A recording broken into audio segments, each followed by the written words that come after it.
দীক্ষা। দীক্ষা কি?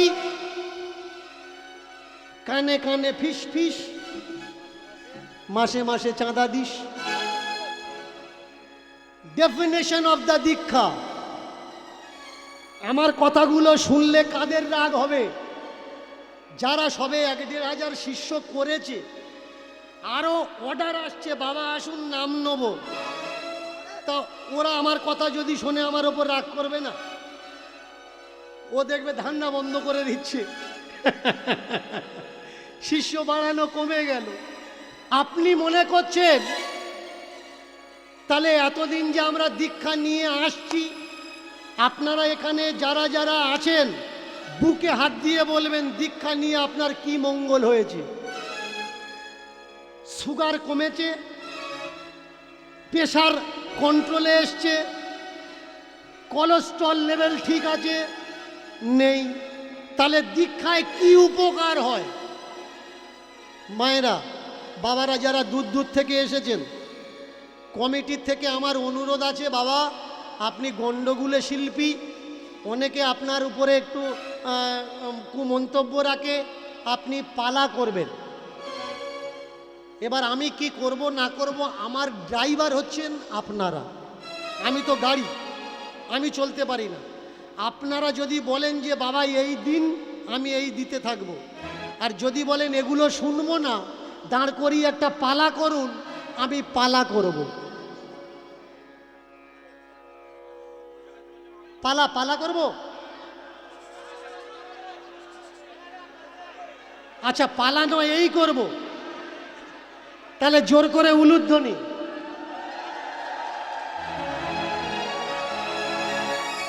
আচ্ছা দুজনের কথা থাক, কেমন? দুজনের কথা থাক, পালার মাধ্যম দিয়ে এই সব করি। তাহলে যারা পালা ভালোবাসে তাদের কাছে পালা থাকলো, আর যারা সত্যকে ভালোবাসে তাদের প্রতি এই সব থাকলো, সব থেকে ভালো হবে। মাঝখান দিয়ে আমরা চলবো, এর জমি নামবো না, ওর জমি নামবো না, আলের ওপর থেকে যাব, তাহলে কারোর গায়ে আর রাগ হবে। আজকের যে পালাটা করব সেই পালার তত্ত্ব থাকবে সত্যি কি দীক্ষা নেওয়ার দরকার। অনেকের বাম্মা দেখবেন তার গুরুদেবের কাছে বলে যে আমার ছেলেটা বাবা এমএ পড়ছে, কারোর কথা শোনে না। গুরুদেব আগে বলে দেয় দীক্ষা দিয়েছিস, যে যার ধান্দায় সেই তার, ওর জ্বালায় ও মরছে, ওর ছেলে মেয়ে বাম্মার কথা শুনছে না। গুরুদেবের কাছে আর্জি রেখেছে, গুরুদেব তো কিছু তো বলবে। গুরুদেব বলে দীক্ষা নিয়েছিস? না বাবা। বলে তাহলে হবে না, দীক্ষা দে তবে তো জানবি। আচ্ছা ওই সকালবেলা যখন আসছিলাম আমার এক ছোট ভাই গান করছিল, বলছিল পেটে বাচ্চা থাকলে যদি পাঁটার মাংস খায় তাহলে ও নাকি পাঁটা হবে। কেমন বলুন তো? পেটে বাচ্চা থাকলে যদি ডেমরে কলা খায় তাহলে কতগুলো দানা হবে? মানে ওর নলেজে যা খাবে তাই হবে, এটা কিন্তু আগে বোঝা লাগবে। তাহলে আজকের সমাজে বর্তমান যুগে সত্যি কি দীক্ষার প্রয়োজন আছে, তার উপরে বেশ করে আজকের লীলা কীর্তন। কীর্তনের নাম কালে খাঁ, ভালো করে শুনবেন। কীর্তনের নাম কালে খাঁ। অনেক কীর্তনীয় আমায় বলে ও যে পালাগুলো করে আমরা 14 পুরুষই শুনিনি। তা তোমার 14 পুরুষ যদি ভক্তদের খোঁজ না রাখে দোষটা কি আমার?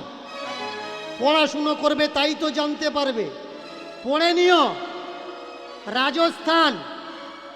রাজস্থান করৌলিতে মদন মোহনের মন্দির আছে। মদন মোহনের মন্দির, ভালো করে মন দিয়ে শুনবেন। রাজস্থান করৌলিতে মদন মোহনের মন্দির আছে। আর এই মদন মোহনের মন্দিরে আরতি যখন হয়, এই আরতিতে কালে খাঁর গুণগান করা হয়। খাঁ মানে বুঝতে পারছেন নিশ্চয়ই, কোনো ব্রাহ্মণ বা ক্ষত্রিয় বৈশ্য না। খাঁ মানে কে? এ মুসলমান। তাহলে মুসলমান হয়ে ঠাকুরের আরতির সময় তার গুণগান কেন করা হবে? এ বড় চমৎকার। আগে আমরা জেনে নিই করলিতে এই যে রাধা মদন মোহনের মন্দির, এই রাধা মদন মোহন পৌঁছালো কি করে? সত্যযুগ রাজা অম্বরীশ, ভালো করে শুনবেন, সত্যযুগ রাজা অম্বরীশ মদন মোহনের মূর্তি স্বয়ং ব্রহ্ম থেকে পেয়েছেন, পূজা করতেন। এক একটা যুগ চলে গেছে, হিংসার দরুনে কখনো মূর্তি জলে লুকিয়ে রাখা হয়েছে, কখনো মাটিতে লুকিয়ে রাখা হয়েছে। এইভাবে এক একটা যুগ চলে গেছে। এখন এসেছে কলৌ যুগ। বিধর্মীদের অত্যাচারে মূর্তি লুকিয়ে রাখা হয়েছে মাটির ভিতরে। আমার শ্রীমন মহাপ্রভুর তখন জন্ম হয়নি। এই সময় অদ্বৈত আচার্য ইনি এসেছেন বৃন্দাবনের মাটিতে। মন দিয়ে কথাগুলো শুনবে। বৃন্দাবনের মাটিতে এসে যে বটগাছের নিচে তিনি আশ্রয় নিয়েছেন, এখনো আছে সে বটগাছ। সেই বটগাছের নাম কি? অদ্বৈত বট। এই বটের নিচে বসে উনি ভজনা করতেন। আর দিনের বেলা মথুরাতে গিয়ে মধুকরি করতেন। মধুকরি, ভালো করে শুনবেন, মাধুগিরি নয় কিন্তু। শব্দটা কি? মধু করি। করে মধু মানে অমৃত নেওয়াকে, ভিক্ষা নেওয়াকে মধু করি বলা হয়। এই মধু করি করতেন, খেতেন, বৃন্দাবনে বাস করতেন। আর যখন ঘুমিয়ে পড়তেন ওই বটগাছের তলাতে, স্বপ্ন আসত, এই আমাকে তোল, আমাকে ওঠা। আমরা যখন স্বপ্ন দেখি কি মনে করি? প্রথম প্রথম মনে করি এটা স্বপ্ন। কিন্তু দ্বিতীয় দিন যদি আবার দেখি, তৃতীয় দিন যদি আবার দেখি, চতুর্থ, পঞ্চম, ষষ্ঠ, সপ্তম যদি দেখতেই থাকি একই স্বপ্ন, তার মানে কিছু না কিছু ব্যাপার আছে। স্বপ্নের সূত্র কি? স্বপ্নের সূত্র, আমরা এক স্বপ্ন বারবার কোনোদিন দেখি না। আরেকটা মজার ব্যাপার, স্বপ্ন দেখতে দেখতে আমরা ঘুম ভেঙে গেল আমাদের, বাইরের থেকে বাথরুম করে এসে আবার যখন শুই, তারপরের থেকে কিন্তু স্বপ্ন স্টার্ট হয় না। ওটা হতে পারে, আবার অন্য স্বপ্ন আসতে পারে। একটু আগে দেখছিলাম ভালো ভালো খাচ্ছি, পরে আবার বাথরুম থেকে এসে যখন ঘুমালাম দেখছি কেউ যেন আমাকে দাবড়াচ্ছে। দুটো স্বপ্নের ভিতরে কোনো কম্বিনেশন নেই। যাও কিছু আসতে পারে, কিন্তু অদ্বৈতাচার্য ইনি দেখছেন বহুদিন ধরে একই স্বপ্ন। কেউ যেন মাটির নিচ থেকে বলছে, আমাকে তোল, আমাকে তোল, আমাকে তোল। স্বপ্নের ঘোরে আচার্য জিজ্ঞাসা করছে, কে কে কে কে গো তুমি ডাকো বারে বারে, কে গো তুমি ডাকো বারে বারে, কোন জানায় আছো তুমি, জানি না তো হায়, জানি না তো হায়, কোন জানায় আছো তুমি, জানি না তো হায়, জানি না তো হায়। না না না না না না না না না না না না, কোন জানায় আছো তুমি, জানি না তো হায়, জানি না তো হায়, কোন জানায় আছো তুমি, জানি না তো হায়, জানি না তো হায়। কে তুমি ডাকো আমায়,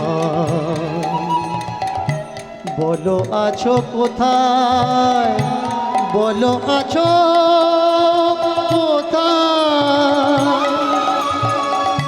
বলো আছো কোথায়, বলো আছো কে?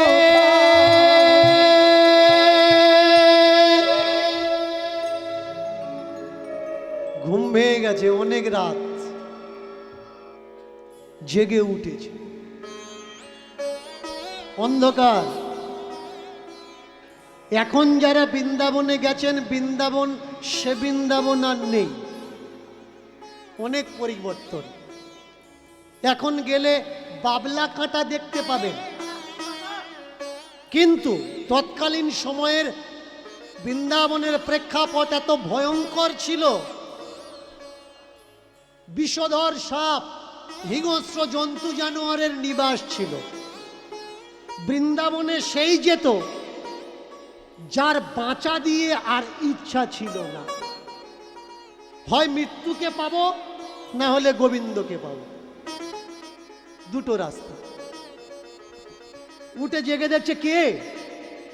এবার মাটির ভিতর থেকে আওয়াজ আসছে, এখানে এখানে এখানে এখানে এখানে। ওই, কোথায় তুমি? কোথায় কোথায় কোথায় কোথায় তুমি? এক জায়গার বালি থরথর থরথর থরথর করে কাঁপছে। সেই বালিটা হাত দিয়ে সরিয়ে সরিয়ে কি যেন একটা শক্ত মতো হাতে ঠেকলো। কি এটা? আবার বালি সরিয়ে সরিয়ে একেবারে এত বড় মদন মোহনের মূর্তি বেরিয়ে এলো। চমৎকার কি জানেন? আজকের যে মানুষ আমরা রাধা নামে পাগল, অদ্বৈত আচার্যের সময়কাল একটু পিছনের দিকে গেলে চণ্ডীদাস পর্যন্ত দেখা যায় রাধার প্রসঙ্গ ছিল না।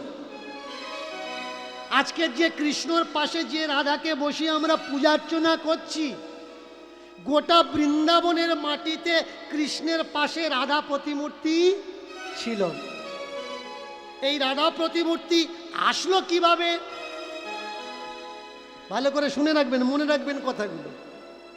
নিত্যানন্দের দুই স্ত্রী জাহ্নবা আর বসুধা, সূর্য সার্কেল, দুই কন্যা জাহ্নবা আর বসুধা। এই জাহ্নবা আর বসুধা দুই স্ত্রী, এরা দুই বোন, বড় বোন আর ছোট বোন।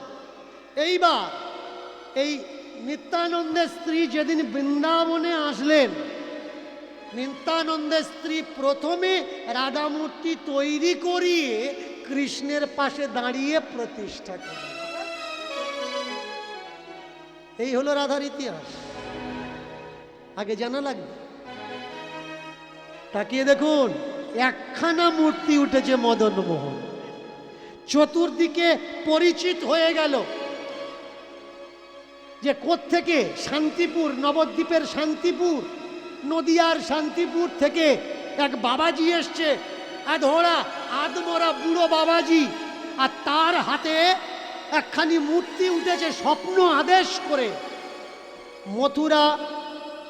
মথুরার চতুর্বেদী ব্রাহ্মণ খবরটা পেয়ে এসে করজোড় করে দাঁড়ালেন, আচার্যদেব আপনি আমার গুরু হবেন, আমাকে দীক্ষা দেবেন, শিষ্যত্বের অধিকার দেবেন। গুরু আচার্য শিষ্য করলেন। আর ওই বৃন্দাবন ত্যাগ দেওয়ার প্রাককালে এই মদন মোহন মূর্তিকে ওই চতুর্বেদী ব্রাহ্মণের হাতে তুলে দিয়ে আসলেন নিত্য নৈমিত্তিক পূজা অর্চনার জন্য। বৃন্দাবন থেকে উঠলো, আসলো কোথায়? মথুরা। এর জন্য এখনো পর্যন্ত এদিক থেকে যখন আপনি বৃন্দাবন যাওয়ার জন্য যাবেন, আগে কিন্তু আপনার মথুরাতে নামা লাগে। কেন? এটা মদন মোহন স্টপেজ। মথুরাতে আগে আপনার পদার্পণ, তারপর বৃন্দাবনের দিকে গমন। এইবার বহু সময় কেটে যায়, নিমায়ের জন্ম হয়, চতুর্দিকে প্রচার চলতে থাকে, ষড় গোস্বামীর পদার্পণ হলো বৃন্দাবনে। এই ষড় গোস্বামীর ভিতরে দুই প্রধান গোস্বামী, রূপ গোস্বামী আর সনাতন গোস্বামী। এই দুই ভাই বৃন্দাবনে আসলেন। যিনি সনাতন গোস্বামী, আর এই দুই ভাই চলে যেতেন মথুরাতে ভিক্ষা করতে। 10 দিন পর পর একদিন ভিক্ষা করতেন। আর ভিক্ষাতে তারা কি পেতেন? শুকনো রুটি। ভজন কাকে বলে দেখুন, শুধু বললে হবে না আমি ভজনের ঘরে প্রবেশ করেছি। 10 দিনের ওই রুটি করতেন কি তারা? যমুনার তটে বালির ভিতরে পুঁতে দিতেন। দিনে একটা করে রুটি বের করতেন, যমুনার জল আর ওই শুকনো রুটি টুকরো টুকরো করে কেটে ভিজিয়ে ভালো করে চটকে নিতেন। এই হতো তাদের মূল আহার। কানে খবর পেল একদিন যে অদ্বৈত আচার্য এসেছিলেন, তার হাতে মদনমোহন উঠেছে, আর মথুরার কোনো এক চতুর্বেদী পরিবারে সেই মূর্তি রাখা আছে। দর্শনের লোভ আসলো ভক্তকে। ভক্ত বড় লোভী, যে লোভী হয় সে ভক্ত হয়। কিসের লোভ? ধন দৌলতের লোভ না, ভগবত দর্শনের লোভ। কোথায় ভগবত প্রেম আছে, ভগবত আছে, সেই দর্শনের লোভ। ছুটল কোথায়? মথুরার দিকে। ওই চতুর্বেদীর বাড়ির সামনে দাঁড়িয়ে প্রার্থনা করত, খুলে যা, খুলে যা, খুলে যা। প্রার্থনা, যা যা যা যা, খুলে যা।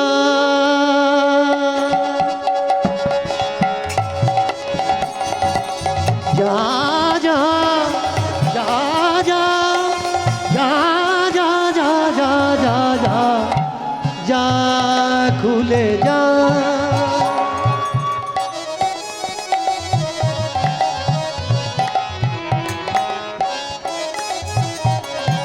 ওরে মদন মোহন, যদি কৃপা হয়, মন্দিরের দরজা দরজা দরজা যা যা যা, খুলে যা, যা যা যা যা যা যা যা যা, খুলে যা।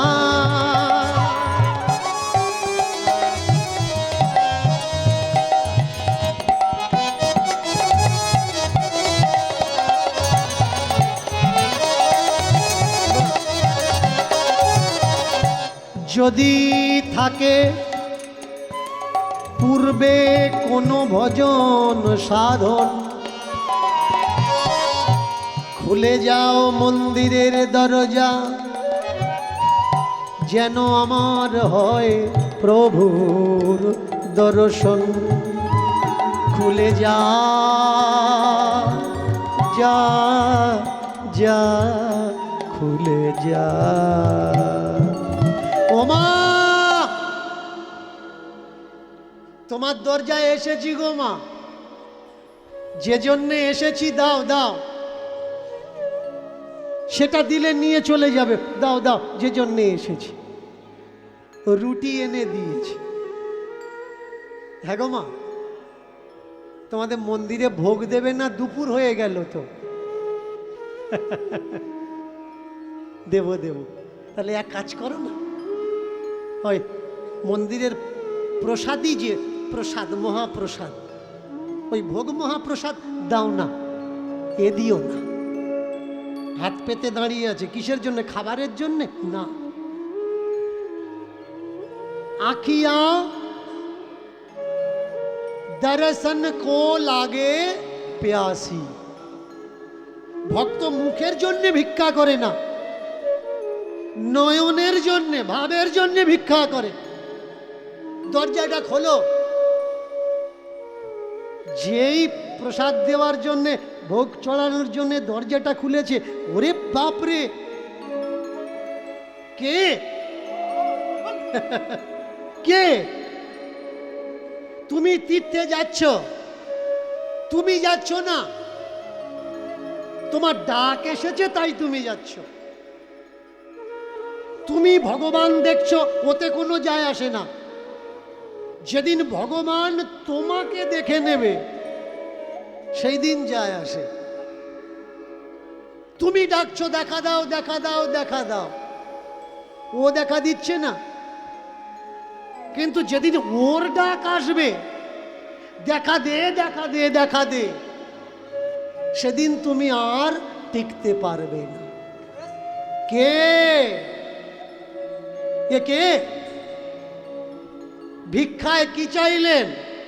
মা, যদি দিতে হয় ওই মদন মোহনকে দাও, অন্য ভিক্ষা চাই না।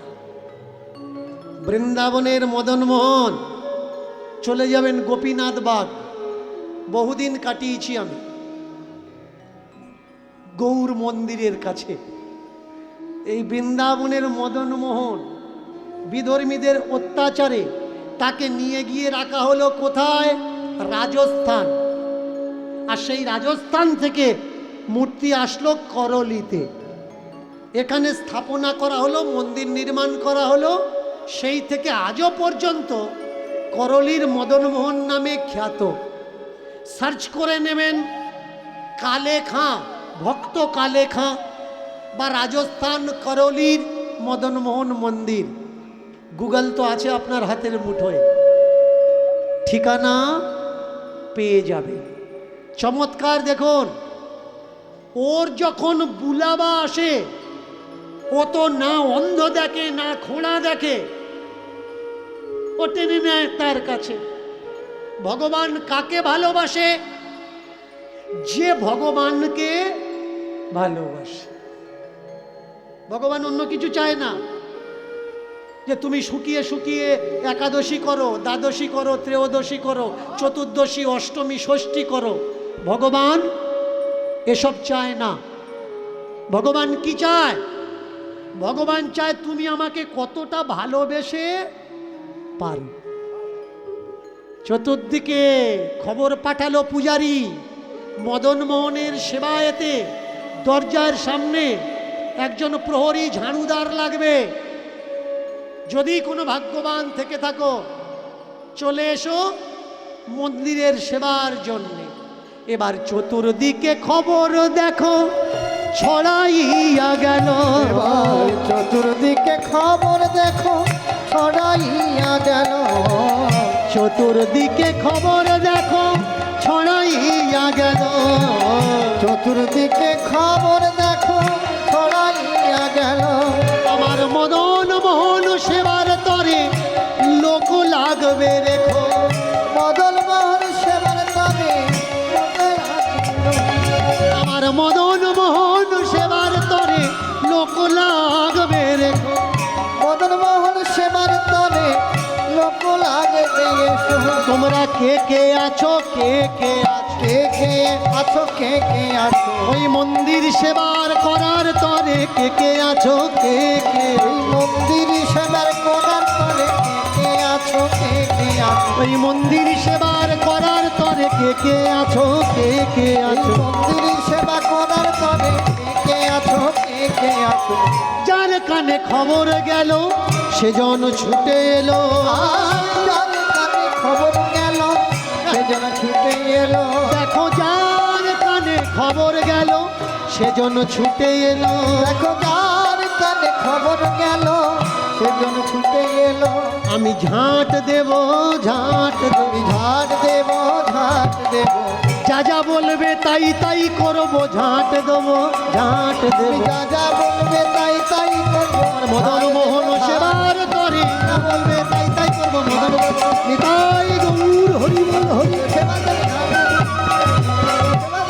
দেব, সেবার তরে না,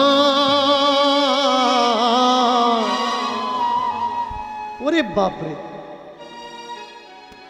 এতগুলো মানুষ তোমরা মদন মোহনের সেবা করবে? আমার লাগবে একজন লোক, এত লোক কি হবে? কে কে করবে? আমি করব। ও পণ্ডিতজি আমি করব, আমি মদন মোহনের সেবা করব। আচ্ছা তুমি এই তোমার জাত কি? আমি তো মুচি। মুচি তো চলো, এই বাবু সরে দাও, সরে দাঁড়াও। মদন মোহনের সেবা করবে, মুচি বড়বাবু হয়েছ? বেরাও মন্দিরে, বাইরে বাইরে বাইরে। কে ভগবান? যেখানে হয় জাতপাতের বিচার প্রধান, কখনো হতে পারে সে ভগবান? এই ধর্মগ্রন্থ লিখে কি করা হয়েছে? ভগবানের নামে দোষ দেওয়া হয়েছে। সিঁদুরের আবিষ্কার কি করে হয়েছে? কীর্তনে শোনেননি না? রাধারানী ময়ূর হয়েছে, কৃষ্ণ সাপ হয়েছে, জলে ভাসছিল, ঠোকর মেরেছে, আর ওই রক্ত সিঁদুর হয়েছে। আচ্ছা জলে সাপ ছিল, ময়ূর ঠোকর মেরেছে, তা জল আর রক্ত মিশে যাওয়ার দরকার, কোটোয় ধরেছে কে?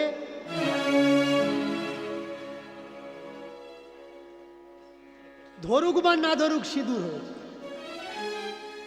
মিলিয়ে দেওয়া লাগবে। আমাদের মনে কত ভ্রান্ত ধারণা দেখো। বন্দুক থেকে যেটা বেরিয়ে যায় টিকার টানলে ওটাকে কি বলে? বন্দুকের গুলি। একটা সময় ছিল ইংরেজরা যখন এই বন্দুক তৈরি করেছিল তখন গোল সীসা ছিল, সীসার টুকরো ছিল কি গোল, গোল বলে একে গুলি বলা হতো। কিন্তু সেই গোল এখন লম্বা হয়ে গেছে, তবুও বলা হচ্ছে ওটা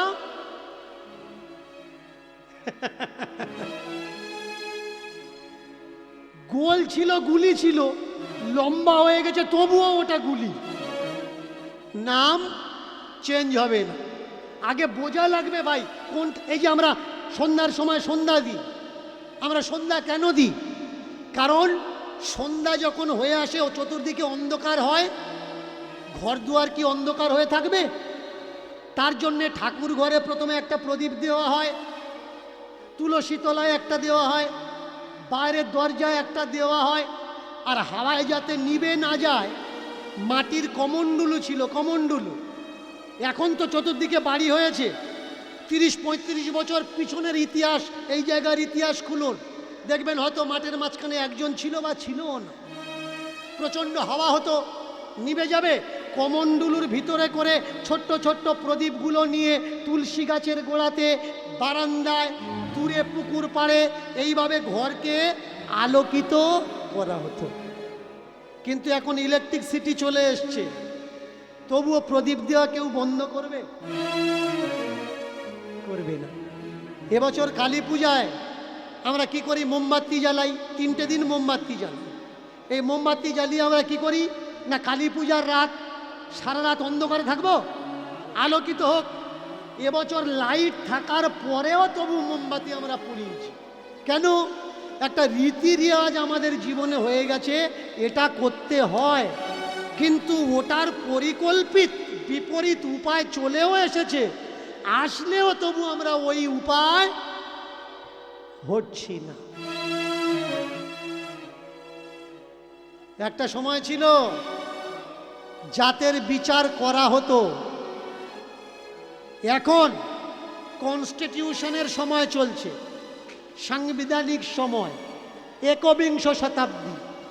এখন জাতপাতের প্রয়োজন নেই, তারপরেও জাতপাত জাতপাত করছি।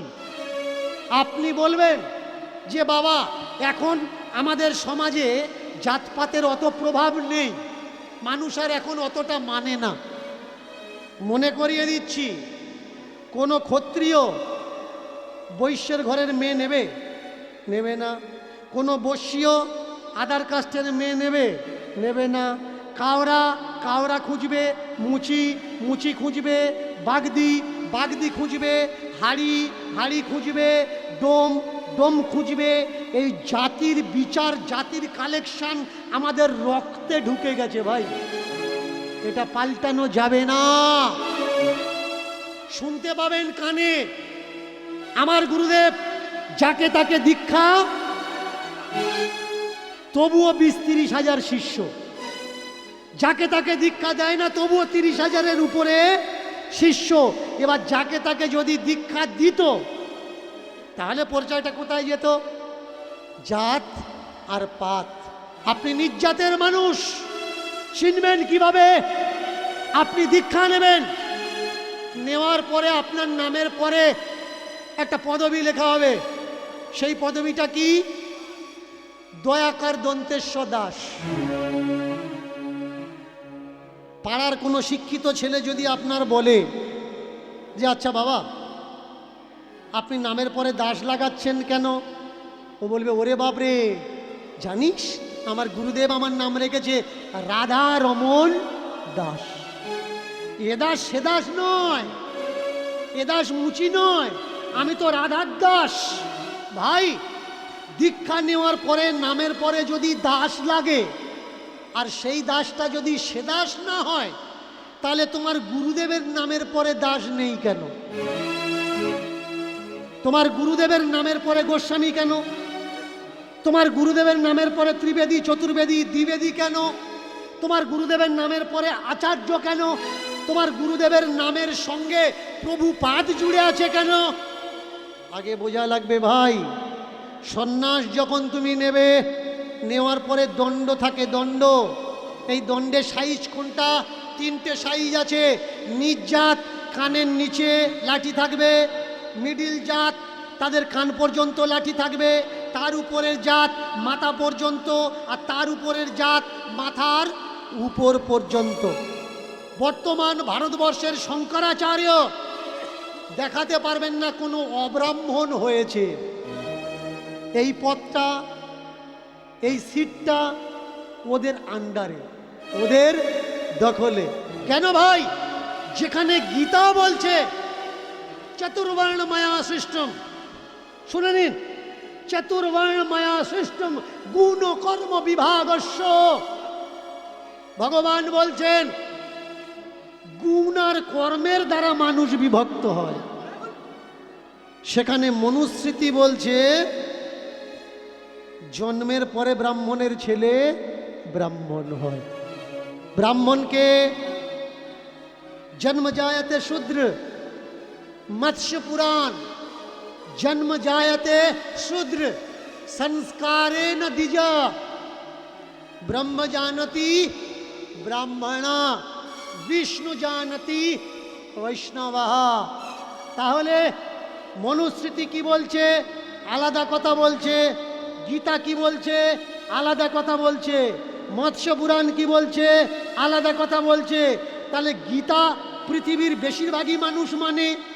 গীতা যদি মানি, মনুস্মৃতি মিথ্যা, আর মনুস্মৃতি যদি মানি, গীতা মিথ্যা। এই দুনিয়ায় বেশিরভাগ সনাতন ধর্মের মানুষরা তাদের কিসের ওপরে বেস করে চলে? আপনি জানেন না, মনুস্মৃতির উপরে বেশ করেই সনাতন ধর্ম এগিয়ে চলছে। বোঝা লাগবে কে বা কারা এই ধর্ম তৈরি করেছে। আপনার, আমার, আমাদের পূর্বজরা কখনো লেখাপড়া জানতো না। প্রমাণ কি? আমার মুখের কথা না, মনুস্মৃতি।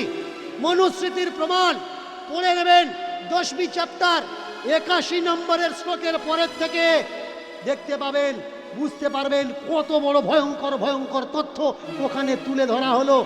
যে শূদ্র, তার শিক্ষার অধিকার নেই।